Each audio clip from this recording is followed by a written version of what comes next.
नमस्कार। RPSC SI भर्ती 2021 को राजस्थान हाईकोर्ट ने रद्द कर दी। ये सूचना तो आपके पास पहुंच गई, लेकिन राजस्थान हाईकोर्ट ने जस्टिस समीर जैन ने आरपीएससी और सरकार को डायरेक्शन भी दी।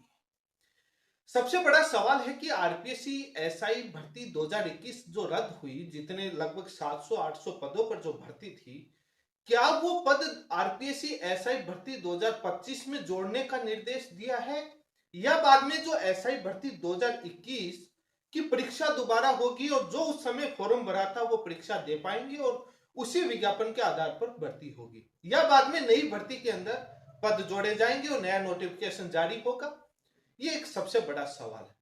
दूसरा यह है कि यदि नई भर्ती 2025 वाली में सीट जोड़ दी जाए तो बाद में जो एसआई भर्ती 2021 के जो पीड़ित अभ्यर्थी हैं, जो ओवर एज हो चुके हैं, क्या उनको उम्र में छूट देने का फैसला हाईकोर्ट ने दिया है?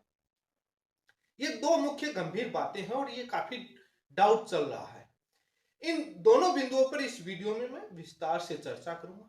यदि आप मेरे चैनल पर पहली बार जुड़े हैं तो चैनल को सब्सक्राइब कर लें ताकि लेटेस्ट जानकारी आपको मिलती रहे। और राजस्थान हाईकोर्ट के फैसले की कॉपी आ चुकी है। राजस्थान हाईकोर्ट के जस्टिस समीर जैन ने लगभग 202 पेज में फैसला दिया है। 16 पेज से शुरू होता है और 202 तक, और शुरुआत के 15 पेज तक याचिकाकर्ताओं के नाम है। राजस्थान हाईकोर्ट ने रिपोर्टेबल जजमेंट दिया है और काफी पार्ट वाइज डिवाइड करके जजमेंट दिया है। इसमें टोटल 7 पार्ट बनाए गए हैं और उसमें पार्ट नंबर 5 और 6 और 7 इंपॉर्टेंट है। पार्ट नंबर 5 में पूरे फैसले का कंक्लूजन और निष्कर्ष बताया और पार्ट नंबर 6 में डायरेक्शन है, दिशा निर्देश। पार्ट नंबर 7 में पीआईएल और सुमोटो को लेकर है। मैं इस वीडियो में पार्ट नंबर 5 का जो कंक्लूजन है वो तो ये है कि एसआई भर्ती रद्द करने का क्यों रद्द करी, ग्राउंड और फैक्ट और अपना ओपिनियन उन्होंने 5 तक दिया है। जो पार्ट नंबर 6 जो डायरेक्शन है, दिशा निर्देश जो आरपीएससी को जारी किए हैं, वो क्या की है, वो सबसे महत्वपूर्ण है, उस पर चर्चा कर लेते हैं। पार्ट नंबर 7 में पीआईएल सुमोटो क्यों जारी किया है, किस मामले में किया है, और उस सुमोटो पीआईएल पर क्या होगा, और एसआई भर्ती को लेकर है या पूरा आरपीएससी को लेकर है, किस मामले को लेकर है, उस पर चर्चा कर लेते हैं।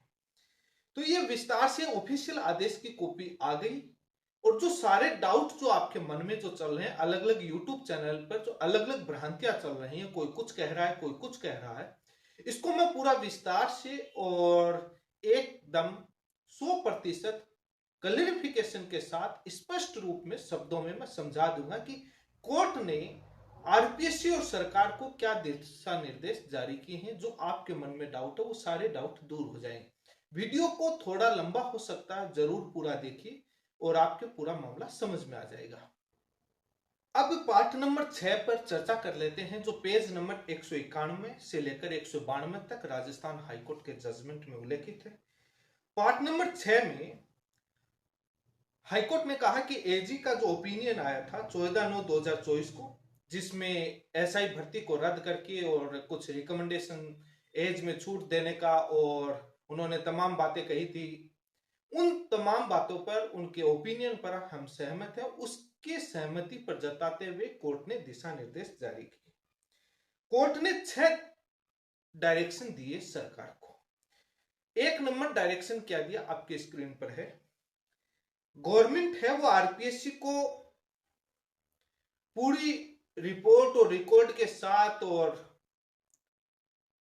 एसआई भर्ती को रद्द करने के लिए, रिकमेंडेशन, रिजल्ट, अपॉइंटमेंट सारा रद्द करने के लिए पूरी रिपोर्ट बना करके आरपीएससी को दे और आरपीएससी को निर्देश दे और आरपीएससी उस पर भर्ती को रद्द करने के लिए काम करे।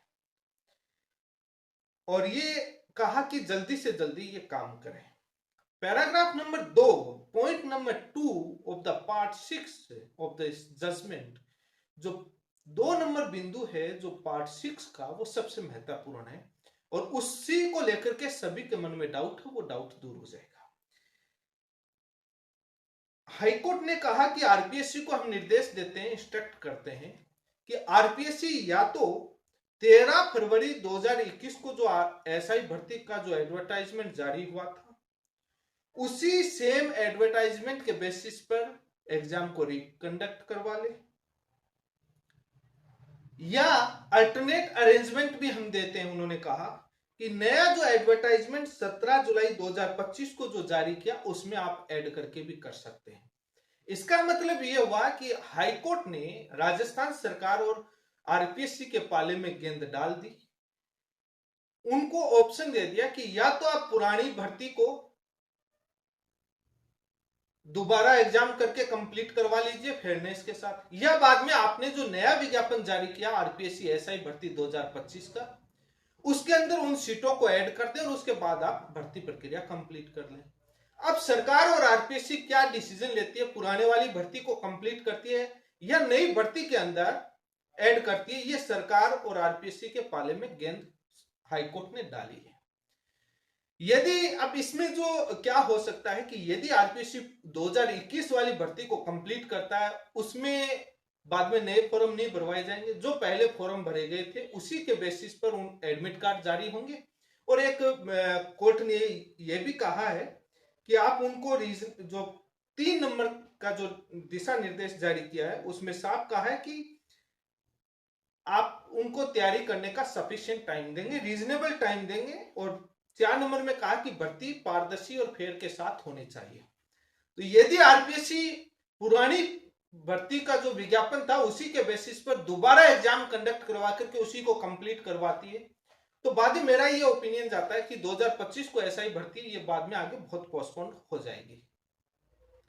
वो कब होगी पता नहीं, लेकिन अब आरपीएससी और सरकार क्या करती है, ये उम्र की छूट को लेकर जो प्रावधान है उस पर जो डायरेक्शन का जो पॉइंट नंबर 2 उसमें अल्टरनेट जो अरेंजमेंट का जो ऑप्शन दिया था उसमें साथ में यह भी कहा कि आरपीएससी है, हम आरपीएससी से आशा करते हैं, उम्मीद करते हैं, कोर्ट ने कहा कि 28 जून 2025 को जो रिकमेंडेशन आई थी सरकार की कैबिनेट सब कमेटी की, जो क्लोज नंबर 4 में जो कहा था कि एसआई भर्ती 2021 में जो पीड़ित अभ्यर्थियों को हम नई भर्ती निकालेंगे सफिशिएंट पदों पर और हम उनको उम्र में छूट भी देंगे, उन पर सकारात्मक विचार करें, उस पॉइंट उस रिकमेंडेशन को पॉजिटिवली एज रिलैक्सेशन में आरपीएससी कंसीडर करके और नई भर्ती में शामिल कर सकता है।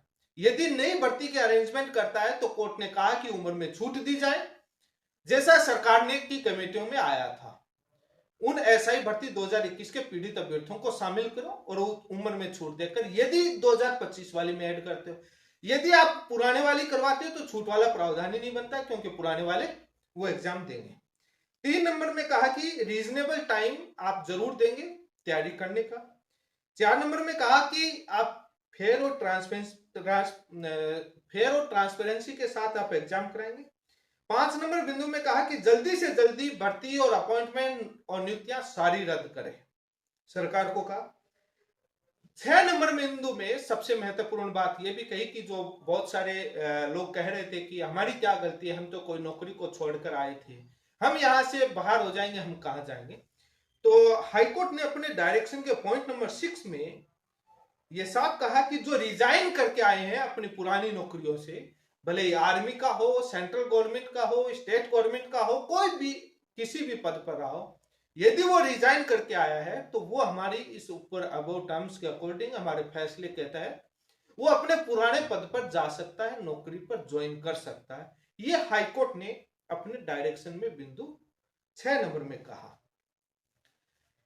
अब जो आता है कि बात सुमोटो जो लिया है हाईकोर्ट ने, उसमें सुमोटो के जो पैराग्राफ नंबर जो आपके 137, 138, 139, 140 ये तमाम पैराग्राफ है। सुमोटो में डी पॉइंट में हाईकोर्ट ने इसलिए दिया है सुमोटो, और भी बहुत सारे एग्जाम कंडक्ट करवाने को, फेयरनेस, एग्जाम सेंटर, प्राइवेसी और ट्रांसपेरेंसी तमाम प्रोसेस को इंक्लूड किया, लेकिन सबसे अहम जो पार्टियां वादा करती थी कि हम आरपीएससी में सुधार करेंगे, भंग करेंगे, इस पर कोर्ट ने संज्ञान लिया है, सुमोटो और पीआईएल दर्ज करी है। उन्होंने कहा कि स्ट्रक्चरल रिफॉर्म को लेकर, स्ट्रक्चरल रिफॉर्म मतलब आरपीएससी की तमाम व्यवस्था को दोबारा से रिफॉर्म करने को लेकर, वो आरपीएससी के सदस्य हो, सचिव हो, कोई भी हो, किसी की भी नियुक्ति को लेकर पूरा रिफॉर्म करने को लेकर सुमोटो पीआईएल दर्ज की। एग्जाम कैंसिल को लेकर इन्होंने एफ बिंदु में सुमोटो लिया। क्योंकि सेकंड ग्रेड ईओआरओ उसमें तो रद्द कर दिया। एसआई में आया तो बोले कि इससे प्रीमेच्योर पर कैसे, प्रीमेच्योर की डेफिनेशन अपने अपने तरीके से आरपीसी और सरकार बना लेती है। तो इसलिए एग्जाम कैंसिल कब होनी चाहिए इसको लेकर भी सुमोटो लिया और उस पर भी फैसला होगा कि अपनी मनमर्जी नहीं चलेगी। किसी को बता देंगे कि पारदर्शिता भंग हो गई, प्राइवेसी भंग हो गई, इसलिए रद्द कर रहे हैं, और जो चाहेंगे नहीं वो रद्द नहीं करें, वहां प्राइवेसी भंग नहीं होगी, तो उसको लेकर के कोर्ट ने सुमोटो लिया। 137 नंबर बिंदु में हाईकोर्ट ने आरपीएससी मेंबर की नियुक्ति को लेकर भी विशेष चिंता जताई है, और उसमें कैसे अपॉइंटमेंट हो उसको लेकर भी हर किसी का मुंह उठा करके आप अपॉइंटमेंट नहीं कर सकते, ये साफ हाईकोर्ट इस पर चिंता जाहिर की है। हाईकोर्ट का कहना है कि कम से कम आप सब्जेक्ट एक्सपर्ट, एकेडमिक सारे बनाते हैं, लेकिन लगभग 50% ऐसे ex serviceman ex civil servant होने चाहिए जो आईपीएस हो, आईएएस हो, या कोई प्रोफेसर हो, डीन हो, कुछ भी हो, लेकिन 50% तो रिटायर्ड कर्मचारी होने चाहिए। 139 नंबर पैराग्राफ में हाईकोर्ट ने कहा कि मंजू शर्मा आरपीएससी मेंबर, संगीता आर्य और जसवंत राठी का भी इसमें नाम सामने आया है। 3 मेंबर, 2 का बाबूलाल कटारा और अमुराम राय का था ऑलरेडी, 3 मेंबर का 139 नंबर में। 140 नंबर पैराग्राफ में हाईकोर्ट ने कहा कि पूर्व चेयरमैन संजय क्षत्रिय सिंह का भी इसमें इन्वॉल्वमेंट है चार्जशीट में, और इन 4 मेंबर का चार्जशीट में इन्वॉल्वमेंट, और इस एसआई भर्ती के अंदर धांधली के अंदर इन 4 सदस्यों का नाम आ गया, जिसमें एक पूर्व चेयरमैन और मंजू शर्मा जो कुमार विश्वास की वाइफ, एंड संगीता आर्या और जसवंत राठी, ये तमाम लोगों का आरपीएससी की एसआई भर्ती इंटरव्यू पैनल में और तमाम में फर्जीवाड़े में इनकी संलिप्तता और इनका मौन, साइलेंसी, तमाम आधार पर उन्होंने कहा है कि चार्जशीट में इस पर भी जांच होनी चाहिए। इसलिए हाईकोर्ट का कहना है कि आरपीएससी पूरी भ्रष्ट और उसकी गोपनीयता भंग हो गई और जनता का विश्वास उठ गया, इसलिए रिस्ट्रक्चर करने के लिए, और इसलिए पीआईएल और उन्होंने चीफ जस्टिस के सामने रजिस्ट्री पेश करे और खंडपीठ इस मामले को सुने, इसके लिए ये उन्होंने कहा। अभी भी यदि आपको इस मामले को लेकर किसी भी प्रकार का डाउट है तो आप कमेंट करके जरूर बताएं। हम जो राजस्थान हाईकोर्ट के एडवोकेट पैरवी करने वाले हरेंद्र नील जी से आपके सवालों पर चर्चा करेंगे, उनसे जवाब लेंगे।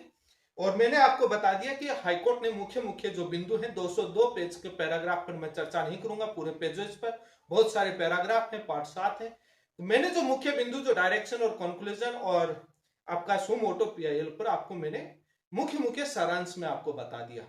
और जो आज राजस्थान हाईकोर्ट की बेंच जस्टिस समीर जैन ने जो फैसला सुनाया, लगभग 26 मिनट उन्होंने फैसला सुनाया, वो 26 मिनट का डायरेक्ट कोर्ट से लाइव का वीडियो मेरे चैनल पर है। आप जाकर के चैनल पर वो वीडियो जरूर देखिएगा, और इस वीडियो के डिस्क्रिप्शन में उसका मैंने लिंक भी डाल दिया है। जो जज साहब पूरा फैसला पढ़ा रहे हैं, पूरा फैसला पढ़ रहे हैं, सुना रहे हैं, क्या क्या वो डायरेक्शन दे रहे हैं, वो आप एक बार नहीं 2 बार ध्यान से उस वीडियो को सुनोगे तो वो फैसला पूरा समझ में आ जाएगा। इतना टफ अंग्रेजी में नहीं बोल रहे हैं, बहुत सारी बातें वो कोर्ट के अंदर और कह रहे हैं। एसआई भर्ती 2021 रद्द करने को लेकर जो ये लड़ाई लड़ रहे, ये केस लड़ रहे, जो पैरवी करने वाले राजस्थान हाईकोर्ट के एडवोकेट माने जाने हरेंद्र नील जी थे, उनको बहुत बहुत धन्यवाद। उन्होंने लाखों बेरोजगार युवाओं के हित में इस लड़ाई को लड़ा और इन्होंने मजबूती से लड़ा। इतने शानदार उन्होंने रिप्लाई, आर्गुमेंट, तथ्य और फैसले रखे, जिसकी बदौलत आज ये लाखों बेरोजगार युवाओं के हित में फैसला हुआ है। यदि आप मेरे चैनल पर पहली बार जुड़े हैं तो चैनल को सब्सक्राइब कर लें, सभी के पास सही न्यूज पहुंचे। जब हाईकोर्ट में सुनवाई होती थी इस मसले को लेकर, मैं सुनवाई के बाद एक वीडियो डालता था, तो मैं बहुत बार कहा कि कोर्ट बहुत सख्त है और तल्ख टिप्पणी आ रही है, और मैंने अपना ओपिनियन भी बताया था ट्विटर पर, सब जगह, कि भर्ती किसी भी हाल में बचेगी नहीं, भर्ती जाएगी। जिस हिसाब से कोर्ट का व्यू आ रहा है, जो टिप्पणियां आ रही हैं, सरकार से सवाल किए जा रहे हैं और सरकार जवाब दे नहीं पा रही और कोर्ट संतुष्ट नहीं हो पा रही, और जो खेला और जो जवाब और जो शानदार तरीके से जो एसओजी के हेड वीके सिंह जी जो देकर गए हैं, और जो ट्रायल कैमरा के अंदर कोर्ट में जो तमाम बातें जो आरपीएससी और एसओजी ने जो रखी, वो सारा खेल बिगाड़ दिया। खेल बिगाड़ा नहीं, खेल सही किया, बेरोजगारों के हित में लाखों में बहुत सही बातें उन्होंने। धन्यवाद है एसओजी के हेड वीके सिंह जी को, जो किसी भी दबाव के बिना, बिना किसी दबाव के उन्होंने एकदम सही सही पूरी तथ्यात्मक रिपोर्ट कोर्ट को बताई।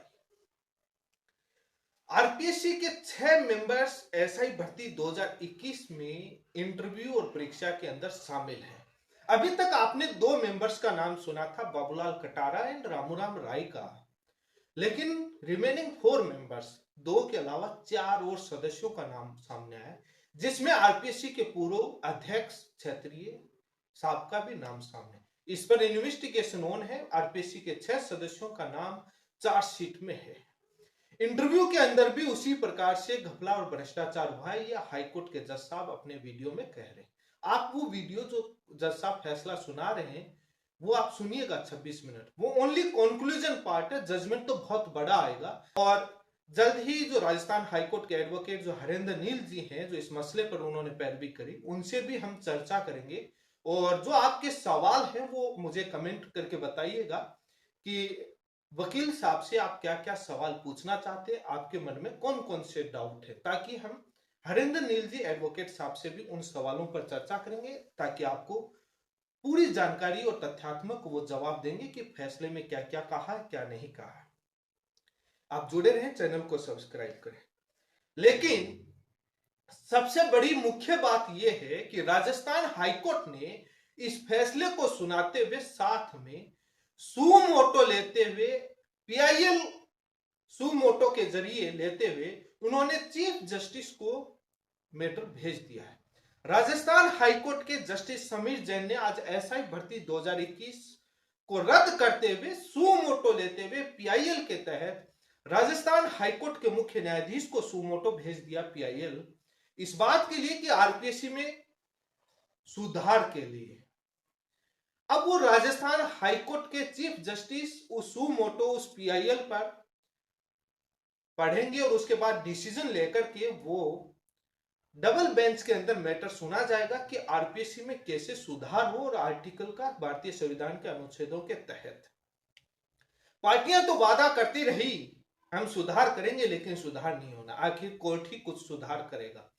अब आरपीएससी में सुधार के लिए राजस्थान हाईकोर्ट में खंडपीठ में सुनवाई होगी सुमोटो पीआईएल पर।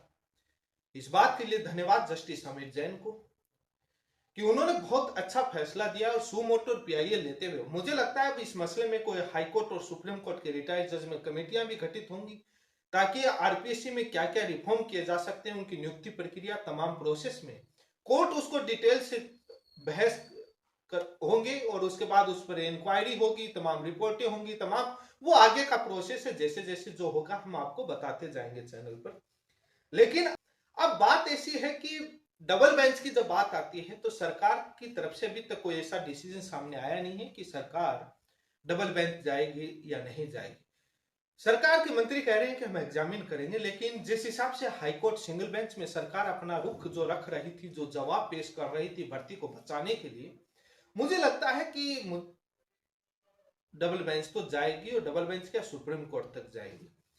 और जो चयनित थानेदार हैं जिनकी नौकरी गई है वो तो जाने ही जाने हैं, तो आसानी से तो इतना मैटर निपटना नहीं है। लेकिन जो जजमेंट जो दिया गया है, बाकी जो सुनाया गया कंक्लूजन पॉइंट, जो निष्कर्ष बिंदु बड़े शानदार तथ्यात्मक है कि मुझे नहीं लगता कि डबल बेंच और सुप्रीम कोर्ट तक सरकार को या चयनित थानेदारों को कोई राहत मिलेगी। ये भर्ती रद्द होकर रहेगी, सुप्रीम कोर्ट तक मुहर लगेगी। हो सकता है कि स्टे का प्रोसेस कोर्ट का है, उसमें कुछ कह नहीं सकते। जो बेरोजगार हैं उनके जब भी मैटर लग जाए, डबल बेंच या सुप्रीम कोर्ट पहुंच जाए, तो पहले से आप तैयार रहें, और ताकि स्टे का विरोध कर सकें। इसी के साथ आप सभी का बहुत बहुत धन्यवाद। चैनल पर जुड़े रहें, वो वीडियो जरूर सुनिएगा। जज साहब जो आदेश सुना रहे हैं, जो लगभग 26 मिनट का है, वो पूरा सुनिएगा, आपके एक एक बिंदु समझ में आ जाएगा। जज साहब बहुत इजी सिंपल भाषा में आदेश सुना रहे हैं, आप एक बार वो जरूर सुनिएगा। और सभी के पास ये वीडियो और वो वाला वीडियो शेयर कीजिए। शेयर नहीं करोगे तो कुछ लोगों के पास ही वीडियो पहुंचेगा और सही इंफॉर्मेशन नहीं पहुंचेगी, इसलिए आप शेयर करना आपका दायित्व जरूर समझें। बाकी हम आपका पूरा सपोर्ट कर रहे हैं और मुद्दे को और आवाज को पूरी तरीके से उठा रहे हैं। धन्यवाद, जुड़े रहे।